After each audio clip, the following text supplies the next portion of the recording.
Bismillahirrahmanirrahim. Faslun fil istinja'i wa adabi qadil hajat.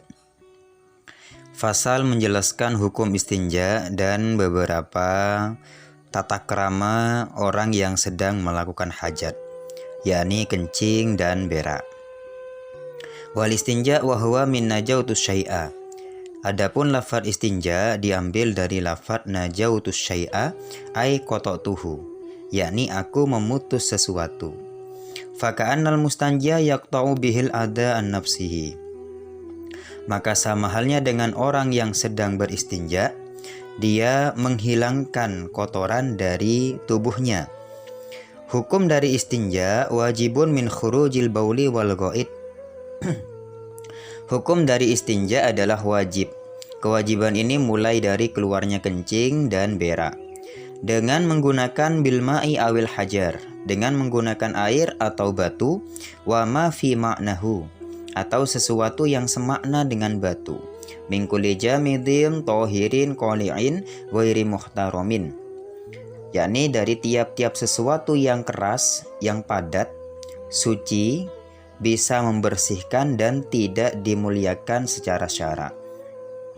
Walakin al-afdalu ayastanjiya awalan bil ahjar summa yudbi'aha saniyan bil ma'. Namun yang lebih utama yaitu beristinja permulaannya dengan menggunakan batu, kemudian diikuti dengan menggunakan air. Wal wajibu salasu masahatin. Sedangkan kewajibannya yaitu adalah 3 kali usapan. Walau bi salasati atrafi hajarin wahidin.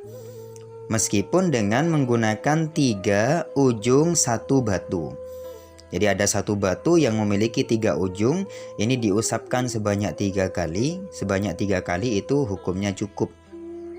Wa yajuzu ayaqtasirul mustanji alal ma' aw ala salasati hajarin. Dan orang yang sedang beristinja boleh memilih antara menggunakan air atau menggunakan 3 batu. Yungki bihinal mahal. Yang mana dengan 3 batu itu dapat membersihkan tempat najis. Inhasola al-inqa'u biha, apabila dengan menggunakan 3 batu sudah bersih. Apabila tidak, wa illa zada alaiha, apabila dengan menggunakan 3 batu tempat masih belum bersih atau belum dikatakan suci, maka zada alaiha, 3 batu itu harus ditambah hatta yungkiya, sampai tempat najis menjadi bersih.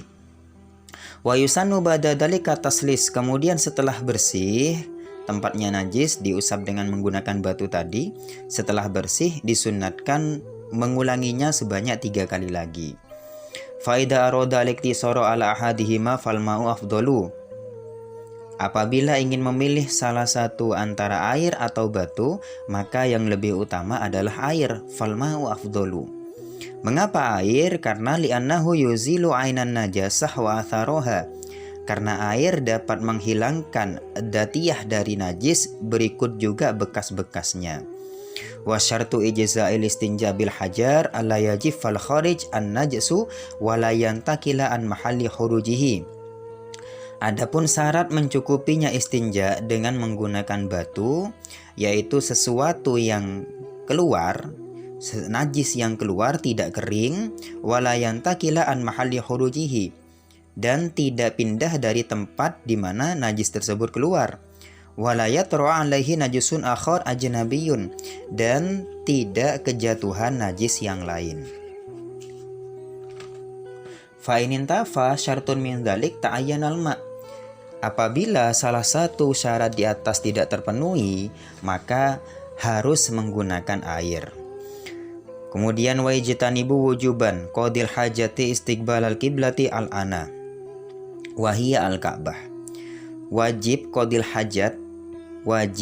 hajat menjauhi menghadap kiblat pada waktu sedang melakukan hajat, yakni kencing dan berak.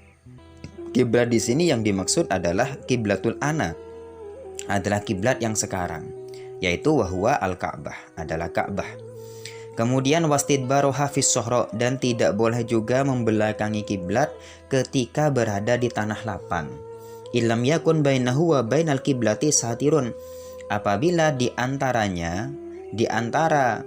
orang yang sedang melakukan hajat dan Ka'bah, dan kiblat tidak ada penghalang.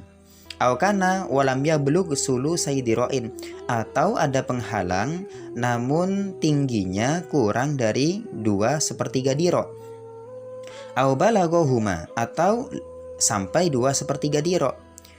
Namun wa ba'uda anhu aksara min salasati adro'in bidiro'il adami, namun jaraknya jauh lebih dari 3 diro. Jarak antara qadil hajat dengan satirnya itu lebih dari 3 diro, maka itu hukumnya juga haram.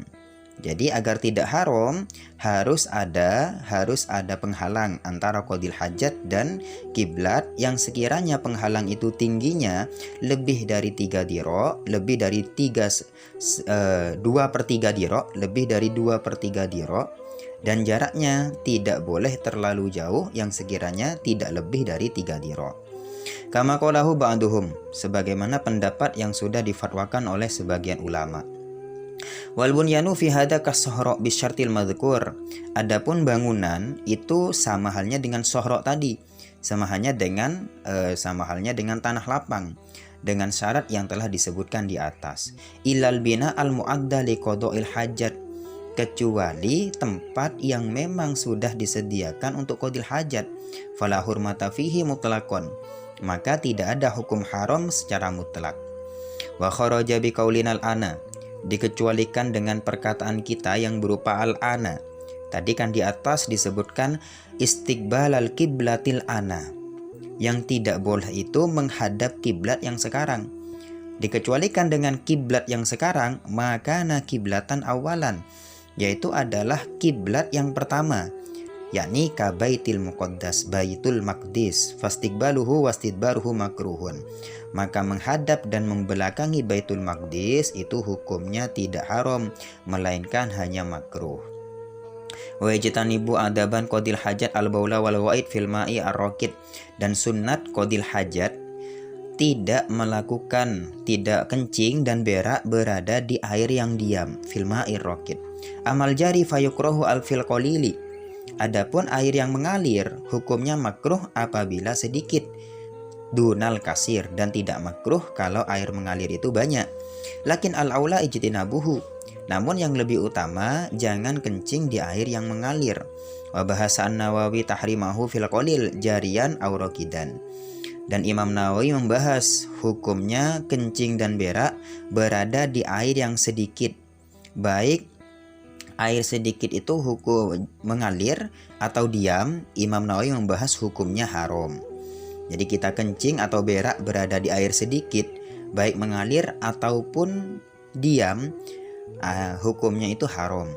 Wa yajtanibu aidon al-baula wal ghaid tahta syajaratil musmirati, dan hukumnya juga kita dianjurkan tidak kencing dan berak berada di bawah pepohonan yang mana pohon itu bisa berbuah, waqtas samroti duna ghairihi wa ghairihi, baik pada waktu berbuah atau tidak sedang berbuah.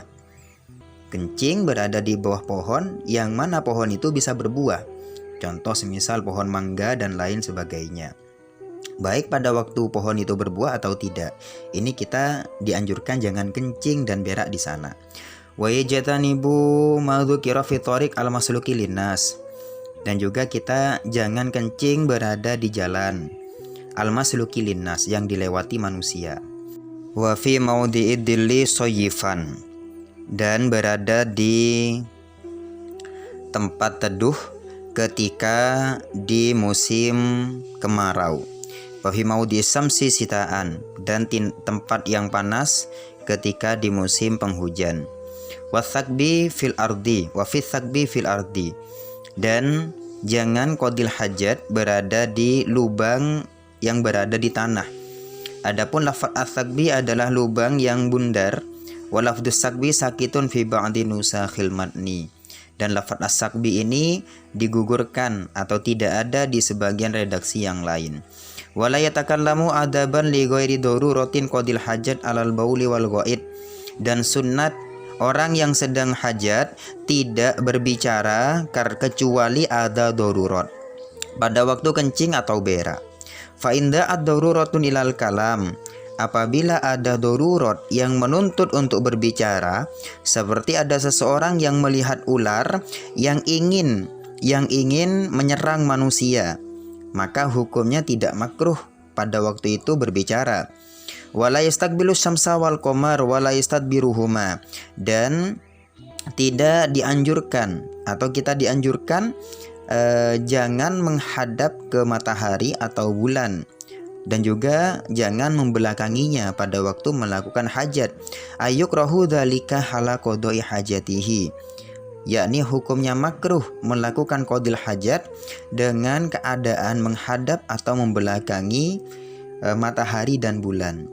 Namun Imam Nawawi menyatakan di dalam kitab Raudhah dan Syarhil Muhadzab, beliau menyatakan annastidbarohuma laisa makruhin, membelakangi matahari dan bulan itu hukumnya tidak makruh.